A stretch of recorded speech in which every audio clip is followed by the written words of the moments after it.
Joined with slugger Jim Thome. Jim, the Indians are honoring you for 600 home runs here Friday. But going back to when it all started, when you first got involved in the game of baseball, did you ever dream you could accomplish a feat like that?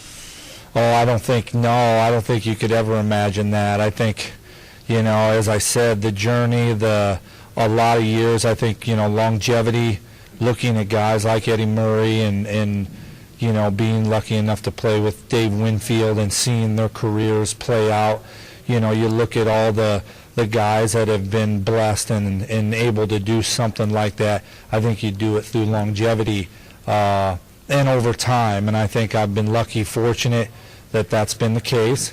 And I don't think you can ever imagine that. I would never have done that. So it's been a great ride. It's been a kind of a surreal thing as it's gone on, to be honest. So maybe one day we'll sit back and reflect and really look back and really appreciate everything that's happened. You talk about how surreal it is. Take me back to ball going over the fence, you're rounding first base. What's the first thing that comes to your mind? Well, my mother, to be honest, who had passed 7 years ago, was the first thing I thought of, and then family, teammates, and then a guy like Charlie Manuel, who was there for a lot of those home runs. We talked a lot about hitting, have been spent countless hours in the cage and been through good and bad times. And I think when you see that, it kind of puts it again in perspective of all the people during that journey that, you get to and you thank, and you want to just kind of remember all those people that helped you. You talk about those people, and a lot of those home runs with Charlie Manuel was also done here in the city of Cleveland. And now you're back, and on Friday they're going to celebrate. What's it mean to you to be able to come back to kind of where it started, where you hit the majority of these home runs, and celebrate with these fans? Well, it is. It's very special. I mean, when I left, you always kind of think, hey, are you ever going to get a chance to come back? And that when that possibility had come up this year, and I was on waivers and they claimed me, it was something very special. Kind of I was excited. There was a lot of joy, and just that chance to be able to come back and again show people how much you appreciated your time here in the early days. It meant a lot. And now there's a website created for these 600 home run hats, ThomeRun.com. Talk to me about how this website began and these hats and your part in that.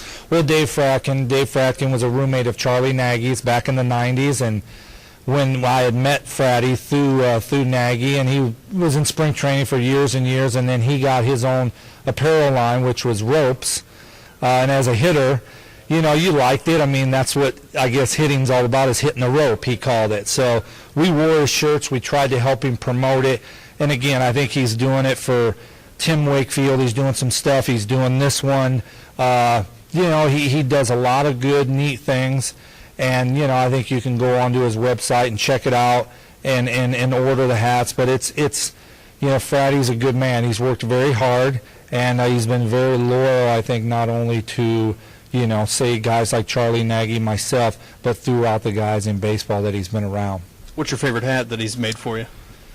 Oh, he's made me a couple camouflage hats that I wear during the hunting season, so those are always cool. He does a good job. He really makes nice like pullover sweatshirts for golfing, which I don't golf much anymore with my back. So that's something that it's kind of cool just to wear it and have fun. But he's a good man. He's done a good job. He's out there trying to get the word out, and I think as a player you appreciate that. Well, thanks a lot, Jim, and congratulations. You can come down to the ballpark on Friday and celebrate with Jim. You can go to ThomeRun.com, get these hats, or get Jim's favorite camouflage on there as well.